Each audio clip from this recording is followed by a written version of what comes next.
एक और बेहद अहम खबर, साल 2017 में मॉब लिंचिंग यानी हुजूमी तशद्दुद का शिकार हुए पहलू खान मामले में अलवर के किशोर न्याय बोर्ड ने 2 नाबालिगों को मुजरिम करार दे दिया है। पहलू खान मामले में ये पहली सजा है। गुज़िश्ता साल निचली अदालत ने 6 अफराद को इस मामले में बरी भी कर दिया था।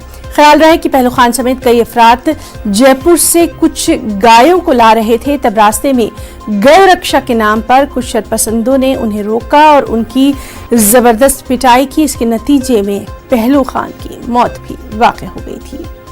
और चलिए सीधे रुख करेंगे जयपुर का, जहां इस वक्त मौजूद है हमारे साथ हमारे रिपोर्टर अरबाज अहमद। अरबाज, आपसे जानना चाहेंगे, काफी अहम मामला रहा है, ये सुर्खियों में रहा है और पहली सजा का भी ऐलान हो गया है, क्या कुछ तफसीलात?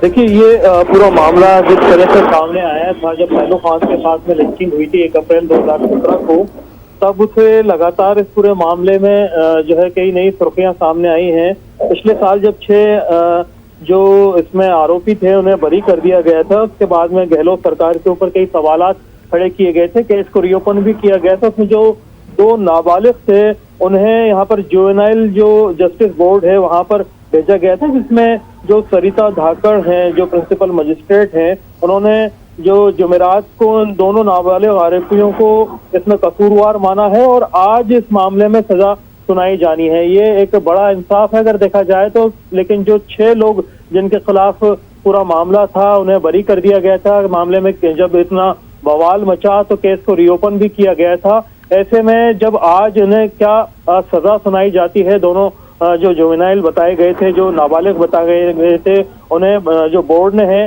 अब नाबालिग मानने से इनकार किया, क्योंकि अब वक्त के साथ साथ उनकी जो उम्र है वो बालिग हो चुकी है। ऐसे में आज जब फैसला सुनाया जाना है उस पर सभी का इंतजार रहेगा कि सजा क्या उनको दी जाती है। कितने बजे तक ये हो सकता है, इसकी कोई खबर? देखिए, इस पूरे मामले में जो आज 10 बजे जो जज है अपनी सीट पर पहुंचेंगे और अलवर में सजा सुनाई जानी है, तो जाहिर सी बात है कि इस पूरे मसले को लेकर के सभी का इंतजार रहेगा कि फैसला क्या सामने आता है सजा को लेकर के। जी अरबाज, तो इस अहम मामले पर लगातार हमारी भी नजर अपने तमाम रिपोर्टर्स के जरिए बनी रहेगी। बहुत बहुत शुक्रिया आपका।